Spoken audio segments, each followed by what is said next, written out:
Assalamualaikum warahmatullahi wabarakatuh. Perkenalkan kami dari kelompok 6 yang beranggotakan Dista Diadaranim 2, 1, 5, 1, 2, 0, 2, 0, 5 Melisa Aulia Zalianti 2, 1, 5, 1, 2, 0, 2, 0, 9. Kami akan mempresentasikan makalah kami yang berjudul Ijtihad sebagai sumber ajaran Islam ketiga.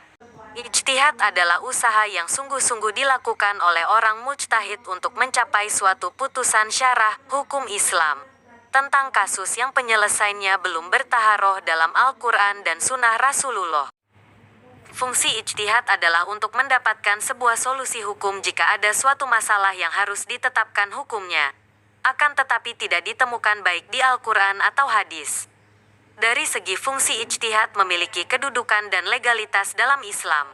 Walaupun dengan demikian, ijtihad tidak dapat dilakukan oleh sembarang orang, artinya hanya orang-orang tertentu saja yang memenuhi syarat khusus yang boleh berijtihad. Beberapa syarat tersebut diantaranya adalah memiliki pengetahuan yang luas dan mendalam, mempunyai pemahaman yang baik itu bahasa Arab, ilmu tafsir, usul fiqh, dan tarikh, sejarah. Paham cara mengistinbatkan, perumusan, hukum dan melakukan kias. Berakhlakul korimah. Dasar-dasar ijtihad. Adapun yang menjadi dasar ijtihad ialah Al-Quran dan Al-Sunnah. Di antara ayat Al-Quran yang menjadi dasar ijtihad adalah sebagai berikut. Sesungguhnya kami telah menurunkan kitab kepadamu dengan membawa kebenaran, supaya kamu mengadili antara manusia dengan apa yang telah Allah wahyukan kepadamu. Dan janganlah kamu menjadi penantang orang yang tidak bersalah, karena membela orang-orang yang berkhianat. Qs. An-Nisa 4:105. Adapun sunnah yang menjadi dasar ijtihad diantaranya hadits Amr bin al-Ash yang diriwayatkan oleh Imam Bukhari, Muslim, dan Ahmad yang menyebutkan bahwa Nabi Muhammad bersabda. Artinya, apabila seorang hakim menetapkan hukum dengan berijtihad, kemudian benar, maka ia mendapatkan 2 pahala. Akan tetapi, jika ia menetapkan hukum dalam ijtihad itu salah, maka ia mendapatkan 1 pahala. C. Syarat-syarat ijtihad. 1. Menguasai dan mengetahui arti ayat-ayat hukum yang terdapat dalam Al-Quran, baik menurut bahasa maupun syariah. 2. Menguasai dan mengetahui hadis-hadis tentang hukum, baik menurut bahasa hukum maupun syariah. Hukum ijtihad adalah sebagai Mengetahui berikut. nasak dan mansuk 1. dari Al-Quran dan Wajib As-Sunnah, supaya yaitu tidak bagi salah seseorang dalam yang menetapkan ditanya hukum. tentang sesuatu masalah, 4. Mengetahui masalah permasalahan tersebut yang akan sudah hilang sebelum ditetapkan diketahui melalui hukumnya. ijma ulama. 2. Sehingga Wajib ijtihadnya kifayah, tidak bertentangan yaitu dengan bagi ijma. seseorang yang 5. ditanya tentang sesuatu Mengetahui masalah bahasa dan Arab tidak dan berbagai dikhawatirkan disiplin habisnya ilmu yang atau berkaitan hilangnya dengan masalah bahasa, tersebut.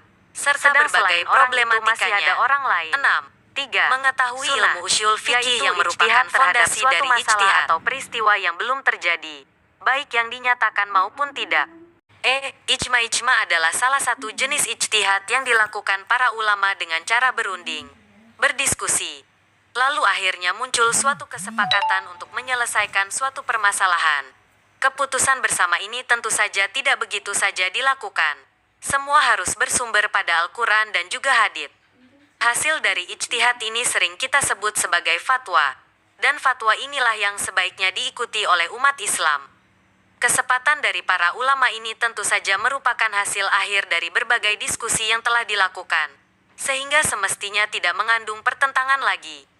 Contoh ijma dalam kehidupan sehari-hari. Orang yang menjadi imam dalam salat jenazah orang yang diwasiatkan oleh mayit ialah orang yang paling berhak mensalatkan menurut ijma para sahabat. Anak laki-laki didahulukan daripada saudara laki-laki dalam hal mensalatkan mayat menurut ijma. 2. Qiyas. Salah satu macam ijtihad adalah qiyas, yaitu upaya mencari solusi permasalahan dengan cara mencari persamaan antara masalah yang sedang dihadapi dengan yang ada di dalam sumber agama, Al-Quran dan hadits. Contoh qiyas: diharamkannya minuman keras. 3. Istisan adalah salah satu macam ijtihad yang dilakukan oleh pemuka agama untuk mencegah terjadinya kemudaratan. Ijtihad ini dilakukan dengan mengeluarkan suatu argumen beserta fakta yang mendukung tentang suatu permasalahan dan kemudian ia menetapkan hukum dari permasalahan tersebut. Dalam penetapan hukum ini bisa jadi pada akhirnya akan memunculkan pertentangan dari yang tidak sepaham. Contoh istisan. 4.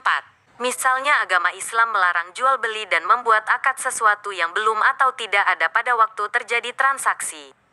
Namun agama memberi dispensasi atas dasar istisan dalam jual beli salam. Barang belum ada pada waktu pembeli membayar harganya, juga dalam perburuhan, perkebunan, pertanian dan istisna, barang baru mau dibuatkan pada waktu akad. Semua akad ini, barang belum ada, tetapi dibolehkan agama atas dasar istisan, karena masyarakat memang membutuhkannya. Misalnya agama Islam melarang jual beli dan membuat akad sesuatu yang belum atau tidak ada pada waktu terjadi transaksi. Namun agama memberi dispensasi atas dasar istisan dalam jual beli salam. Barang belum ada pada waktu pembeli membayar harganya, juga dalam perburuhan, perkebunan, pertanian dan istisna, barang baru mau dibuatkan pada waktu akad.